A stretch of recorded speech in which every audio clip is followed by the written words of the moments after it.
Hello and welcome once again to the video. In this one I thought I would continue my look at old Formula One Grand Prix tickets that I still have in my possession. Now this is the third video that I've done. The first two, the first one was covering 1990, 91 and 92 Silverstone tickets. I also went in 1988 and 89, but unfortunately I don't have those tickets now. Don't know where they are. Probably thrown away at the time. My second video covered 95, 96 and 97. I didn't go in 93 or 94. So, following on immediately from 1997, is the 1998 British Grand Prix, Silverstone, and the 1999 British Grand Prix at Silverstone. Now the 1997 one was £75 for general admittance. This is general admittance.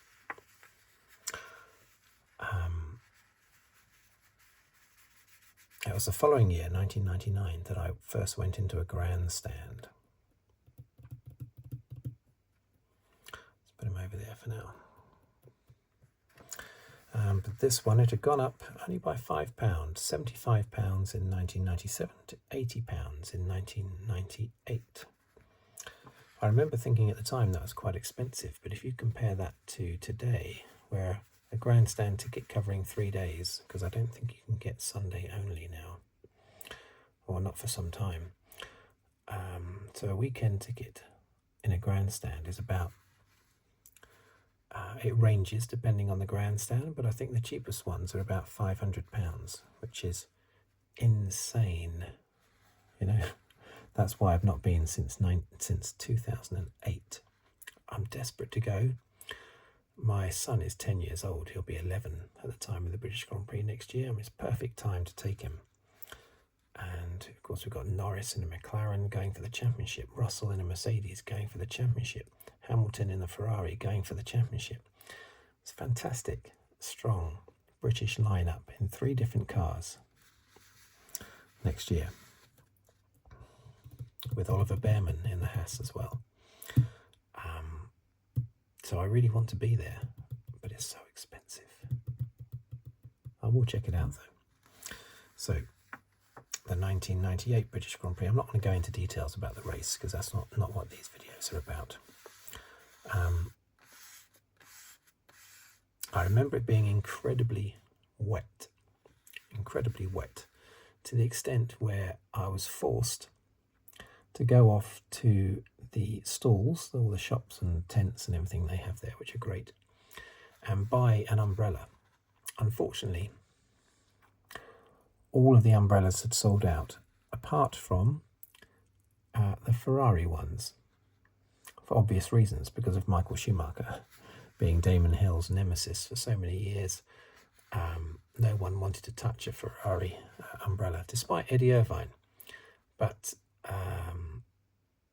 Eddie Irvine was racing under the British flag and may well be British himself, but he is from Northern Ireland and therefore from the United Kingdom and not from Great Britain. So even if he's British himself, even if he's chosen to be British himself, doesn't make him part of Great Britain or coming from Great Britain. It's very complicated. But anyway, despite Eddie Irvine and the other Ferrari, people were shying away from anything to do with Ferrari, all the British fans. So, yeah, I managed to get one, but it was £40. I remember £40 in 1998. That's a long time ago, and it's £40 just for an umbrella. But I still have the umbrella to this day. It hasn't been used much over the years. Simply because I don't tend to be stuck in heavy rain very often, or if I am, I haven't brought an umbrella with me. I just get wet. So or I use a much smaller umbrella because it's quite a big umbrella. But it's still good. I'll never throw it away. But I went for many years not really wanting to have anything to do with it because it represented Michael Schumacher. So it didn't have his name on it or anything. It's just Ferrari. It's just red with the prancing horse on it. The badge, you know, the yellow badge, black prancing horse, red everywhere else. But now I really like the umbrella. Nothing to do with Hamilton being at Ferrari next year. I just really like it as a part of history. I've had it for 26 years now. But yes, shockingly wet. And because of that, that's why from then on, always went in the grandstand.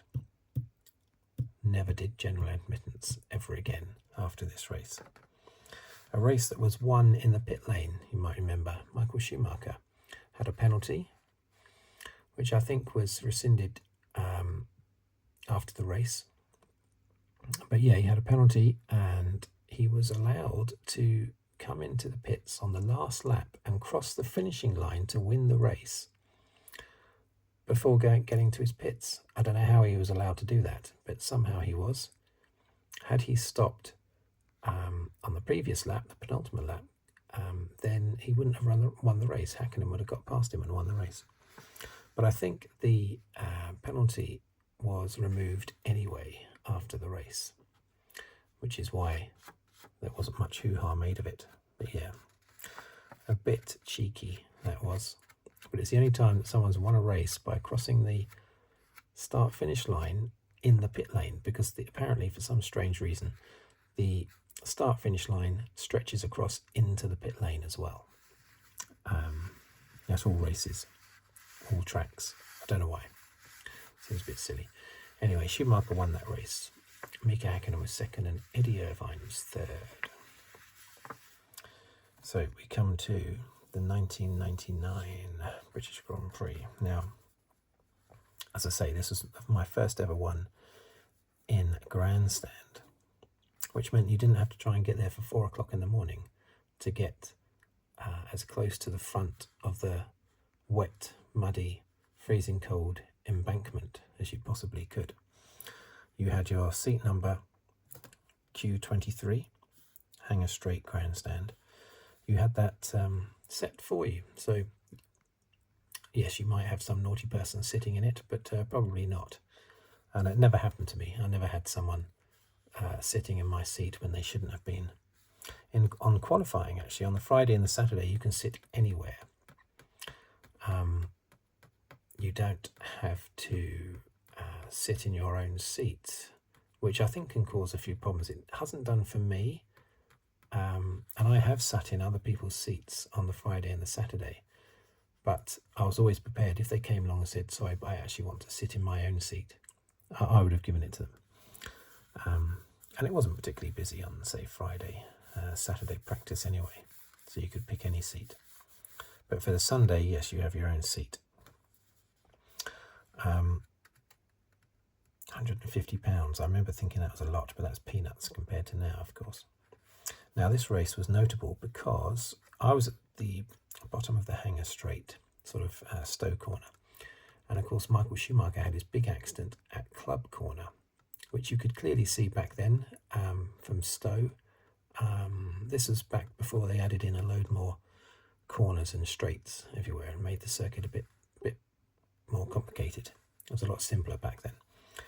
And I could clearly see across to Michael Schumacher's accident, and they had a shroud around him, like a windbreak on a beach sort of thing. And I thought he was dead. I thought Michael Schumacher was dead. I thought that's why they've put that shroud around him.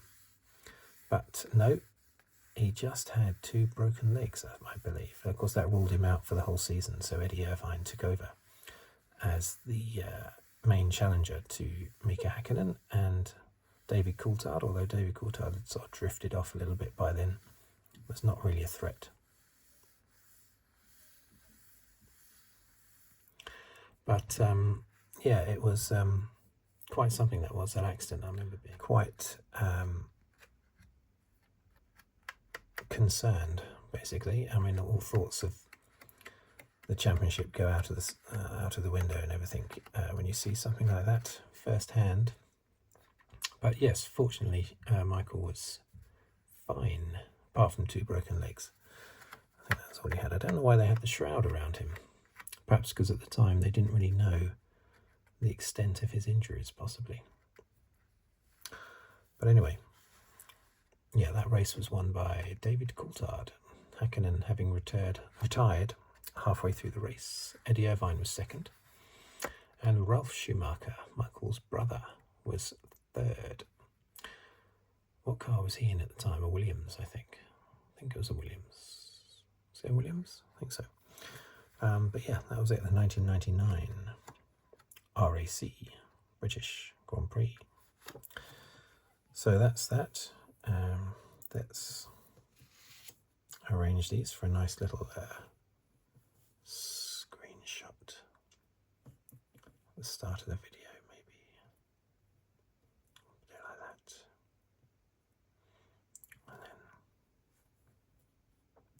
And then my hair, it's going to go there like that. Or should I mix it up a little bit and make it a little bit like that?